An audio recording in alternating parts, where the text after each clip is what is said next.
Ready to explore the cutting edge of digital infrastructure? I'm Carrie Charles, your host of Let's Get Digital. Join me as we dive into the ideas, technologies, and leaders transforming the way we connect. From wireless telecom to fiber networks, data centers, and beyond. Sponsored by Broadstaff in partnership with RCR Wireless News. Now, let's dive in and let's get digital.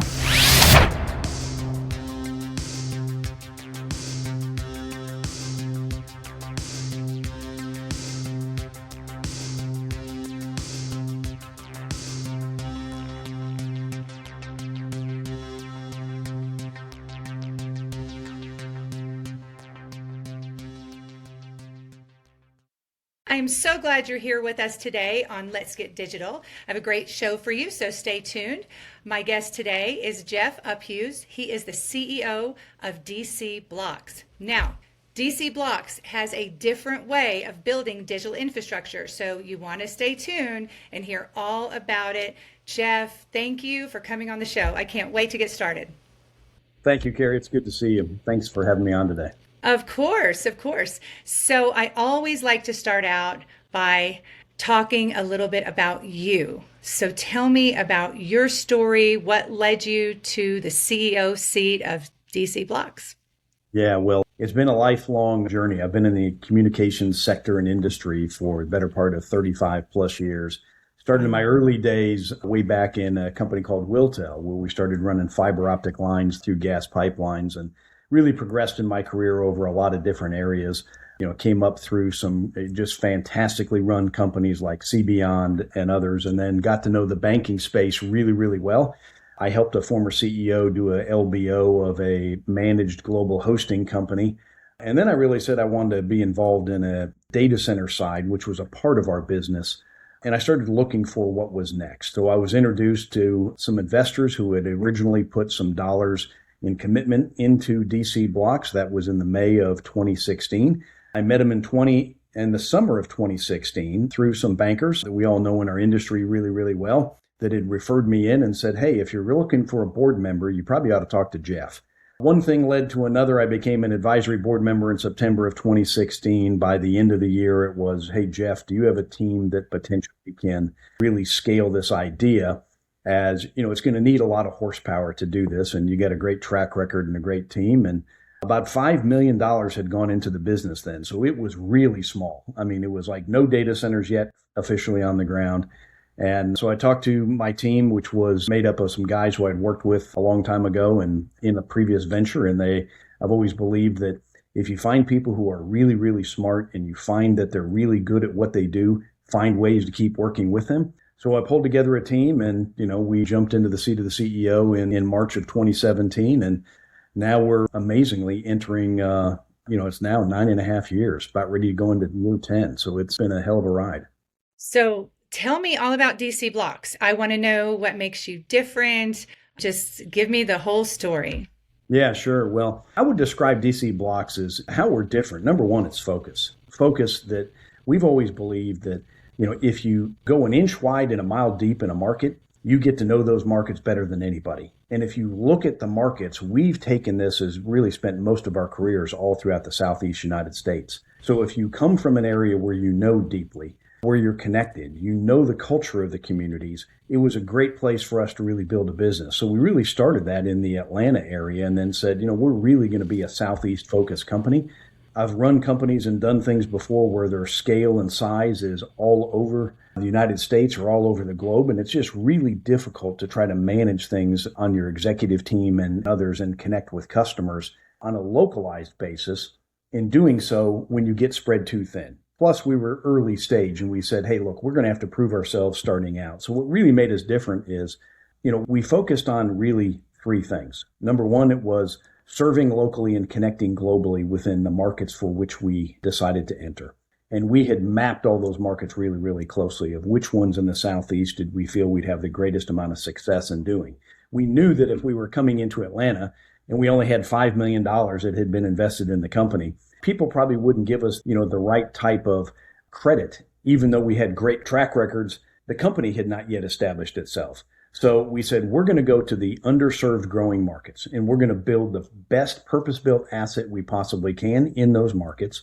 And when we go into it, we're going to have not only the best facility in a data center, but we also said that if we win the hearts and minds of all governments, all universities, all enterprises, all carrier accounts, all content, all cloud companies, anybody coming in and out of there, eventually we would win the hearts and minds of hyperscale companies.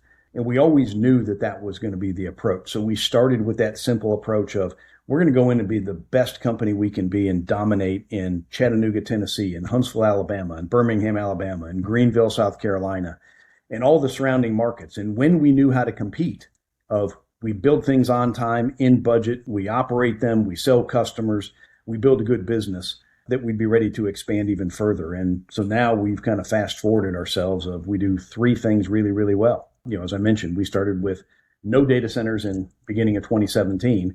Today, we do hyperscale build-to-suit facilities that range from 40 megawatts to 200 megawatts. We do hyperscale edge facilities, including cable landing stations those are really network nodes that are interconnecting the large-scale hyperscale campuses together on behalf of the hyperscalers. And then we do high-capacity hyperscale fiber that connects our campuses together. So this vertically integrated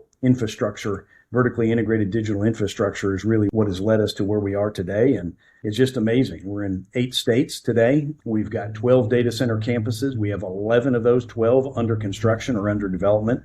We have 5 more, including a gigawatt campus that is also in the works. And, when you raise from 5 million to now 2.6 billion and another 2.2 billion in the works, we've developed a lot of square footage, which is approaching over 2 million square feet that we have under some level of development. So it's been a great journey.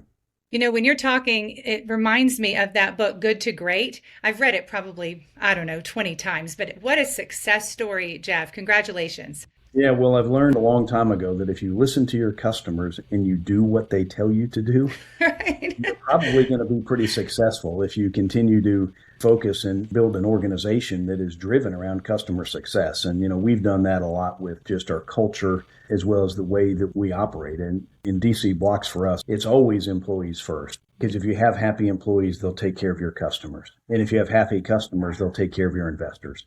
And it's trying to put more simplistic things around it. As business gets complicated enough as it is, just treat people well and try to exceed everybody's expectations all the time. And then when things don't go right, then you just have to be in a position to own up to it and work through it collectively. I don't think of those as problems. I just think of them as puzzles.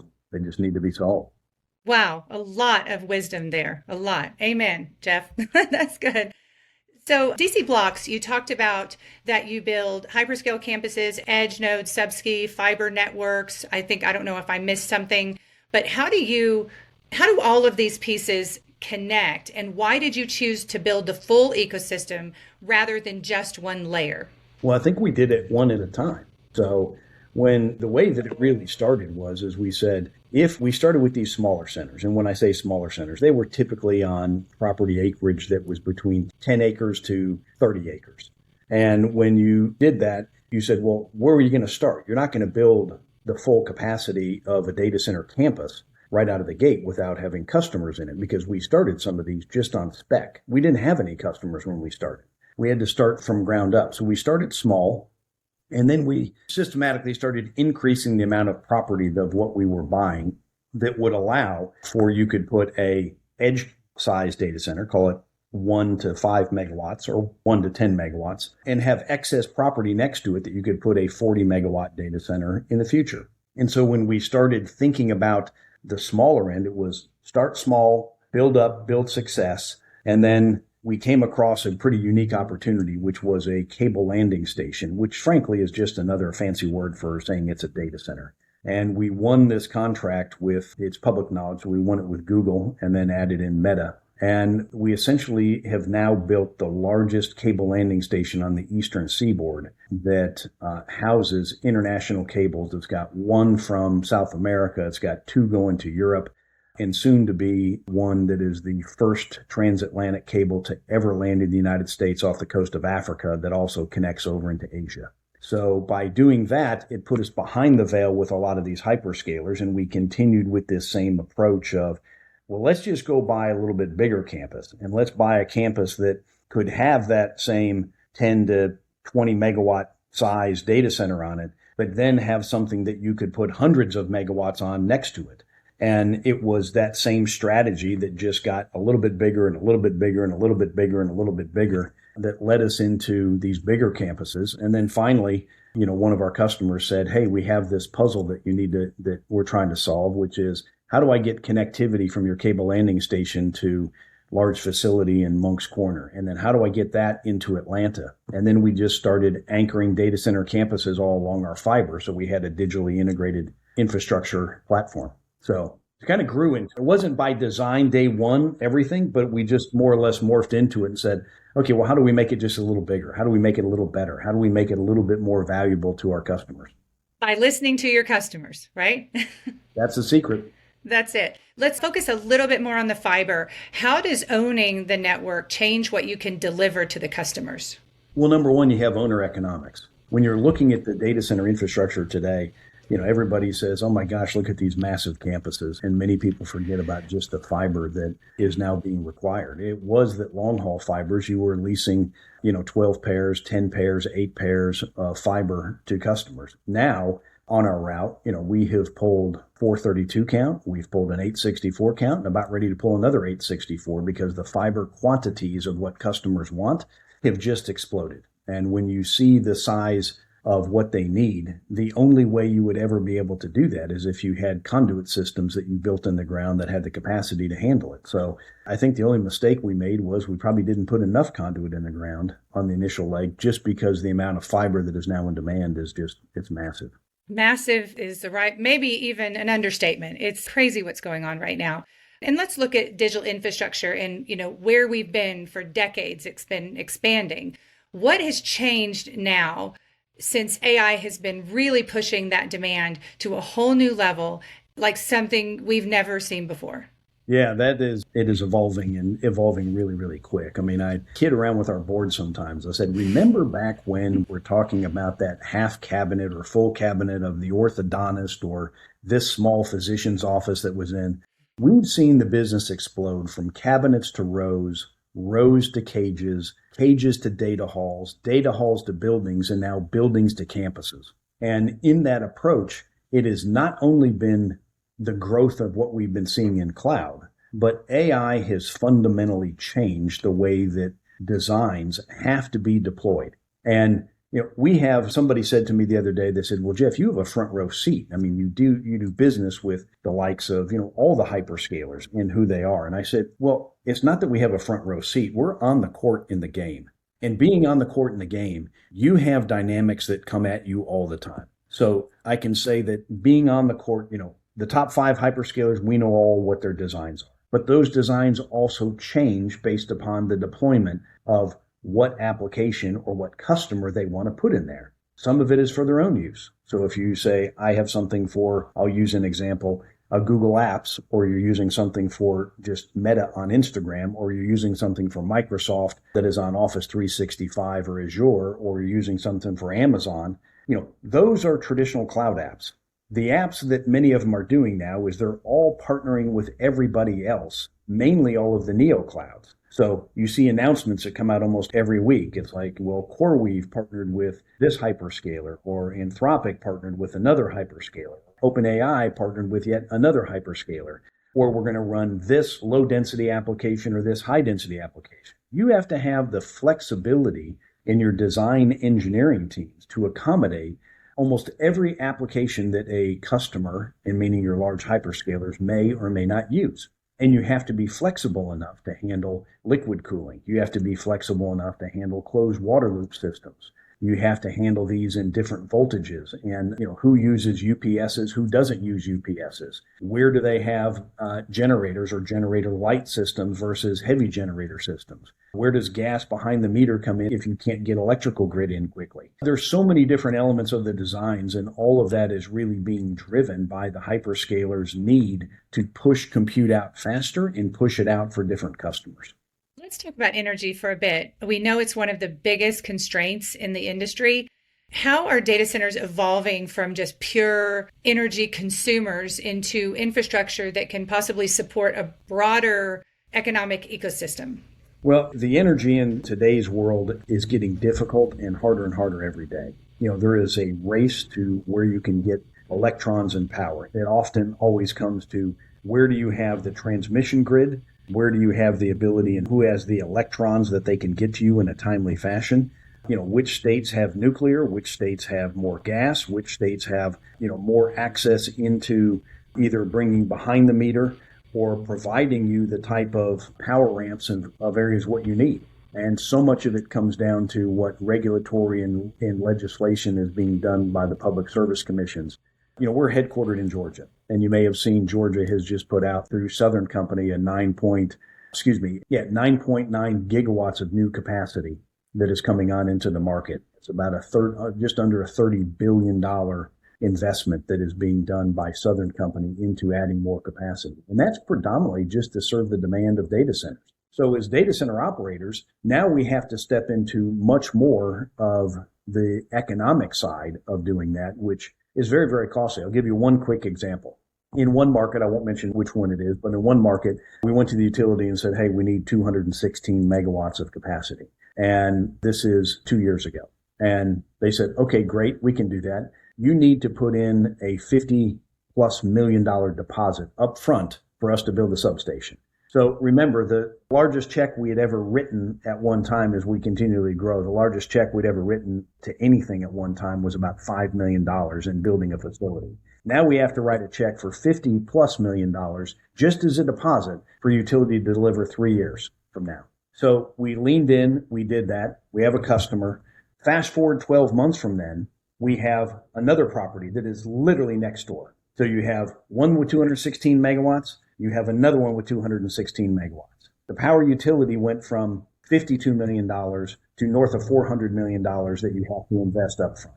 So it's become a financial engineering exercise is what you've also had to navigate as an operator of how do you do this on behalf of your customers where you have timeline to power, you have the right electrons in the right time when you can get it there, you have the right ability to, from transmission to get it in and out of the facility. And then you have to have all your infrastructure now that also handles different aspects that could be variability in load and how it may go up and down versus a standard constant load in the nature of AI. So it's complicated. How are you doing it?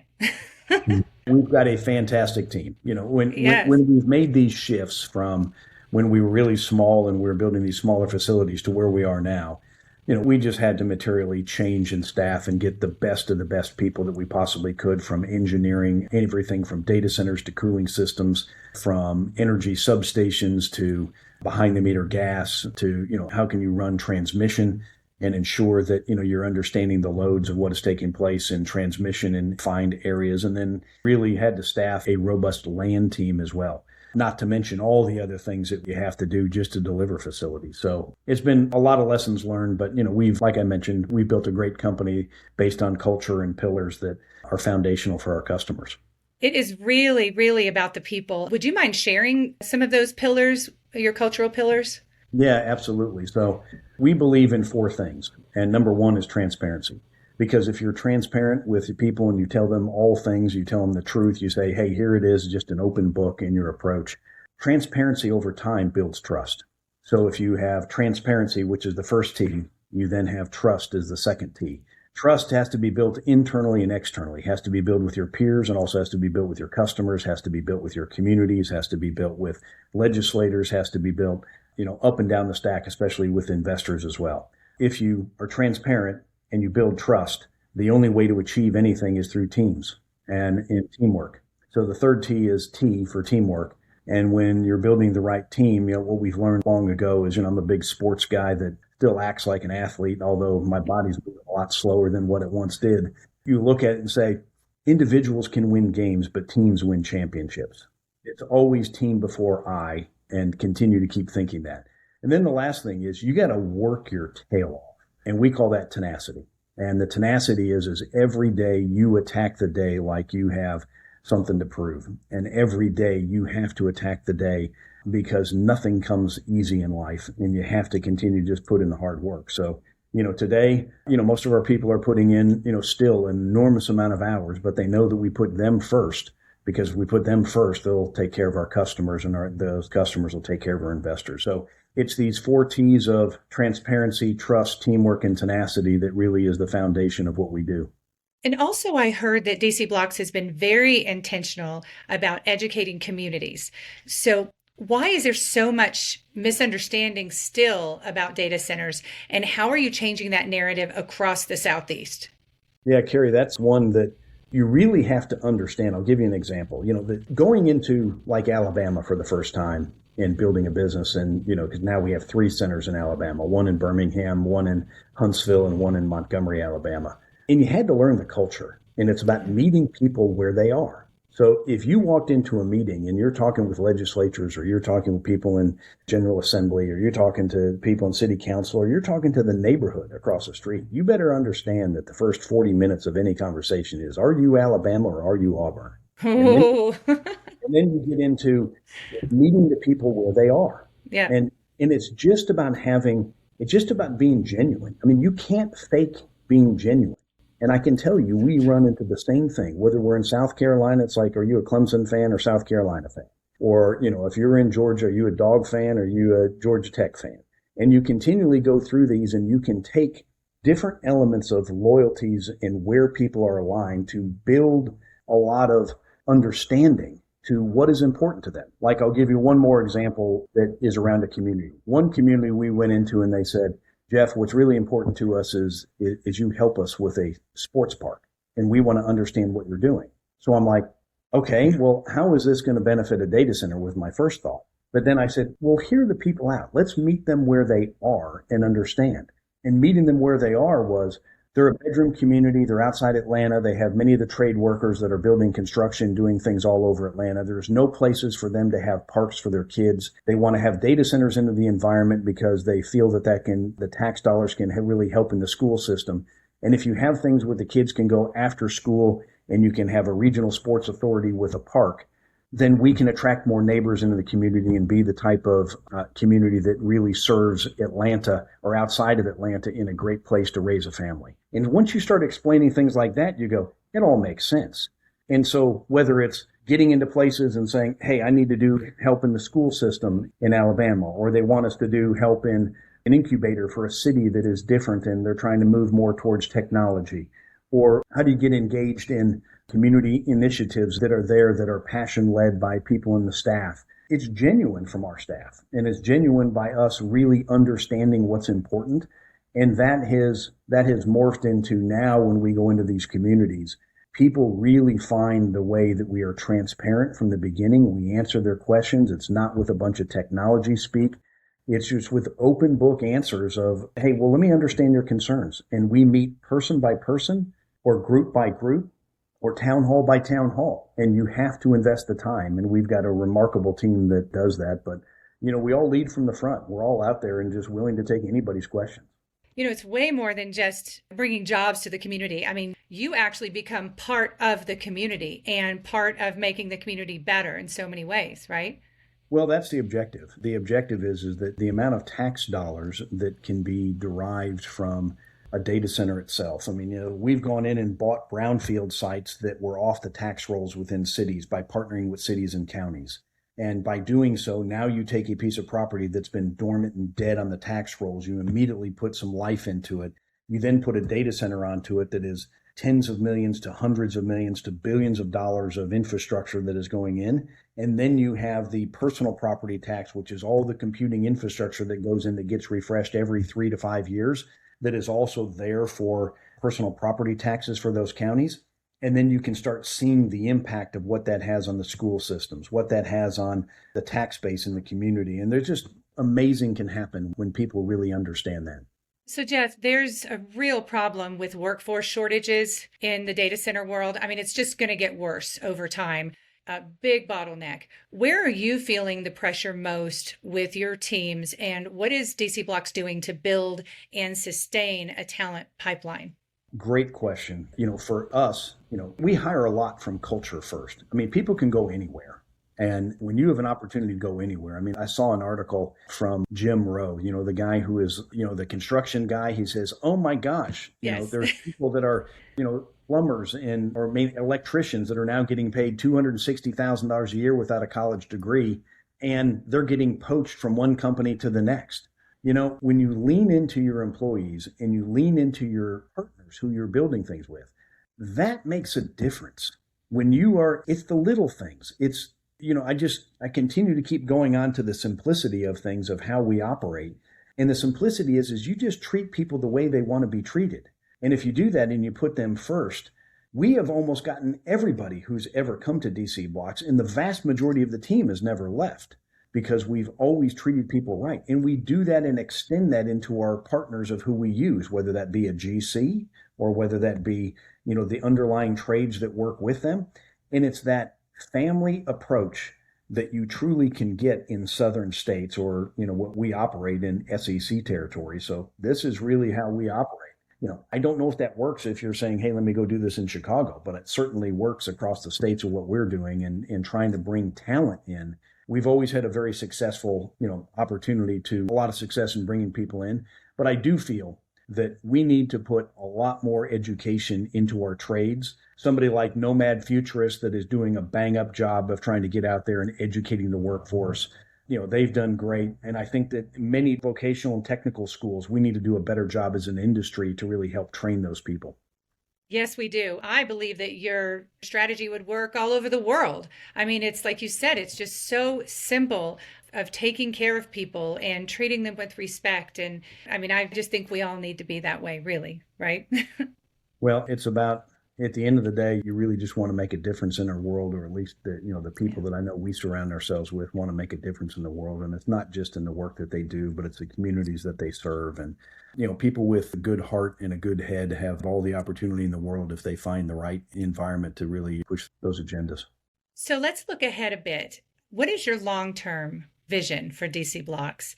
And how do you see the digital infrastructure space evolving, let's say, over the next decade?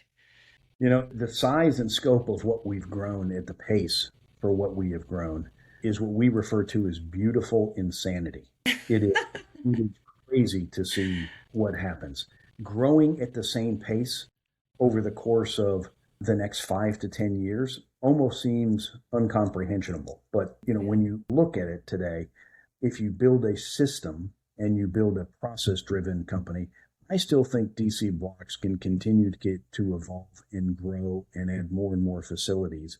They're getting bigger. As I mentioned, we now are evaluating a couple of gigawatt style campuses, but, break those down into, if it's 1,000 megawatts, it's like, well, that's just 10, 100 megawatt buildings, or it's 20, 50 megawatt buildings.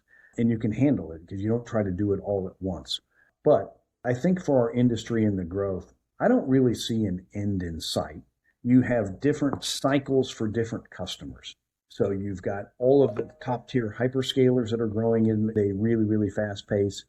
You now have many of the AI and the neo clouds that are out there that are growing at a really fast pace. It has left a void in where the enterprise fits because all the capacity for power and space has been gobbled up by the hyperscalers and the neo clouds. Well, where's the enterprise going to go? And so the ability of where one group is maybe slows down a little bit in capacity and the other group speeds up in capacity, and that dynamic of just evolving technology, I think we've got a really good runway for the next 5 to 10 years of continually growth in building our facilities. We continue as a company to invest back all the capital of what we bring into the facilities, and all the capital that we return, we're plunging it back into new facilities. So we have a long runway ahead. We think that the market is continually going to be solid, but you have to deal with as much of the fluidity that happens, and you have to be able to adapt, because as soon as you think you have something in one way, it might change on you. And you have to be able to adapt and stay fluid with the customers and how you're treating them. And right now, I don't see much end in sight, and I think DC BLOX has got a great trajectory for the next 5 to 10 years. Jeff, this is one of those episodes where I just want to go back and listen and take notes. So much gold here. Thank you for coming on the show. And I can just feel your passion and everything you're doing at DC BLOX. And I'm sure there's people listening that really want to come work for you right now. I know I do. So we have a lot of openings. We continue to hire. I think we hired 10 people last month. And so we're going to continue to keep going as our customers need us to. But thank you, Carrie. It's really good to see you. And I appreciate you having us on. Of course. You take care. We'll talk soon. Sounds good. Thank you. Thanks for tuning in to Let's Get Digital. This podcast is powered by Broadstaff, a national staffing firm specializing in digital infrastructure talent. Don't forget to subscribe, leave a review, and join me next time as we explore more stories at the intersection of technology, talent, and transformation. Until then, let's get digital.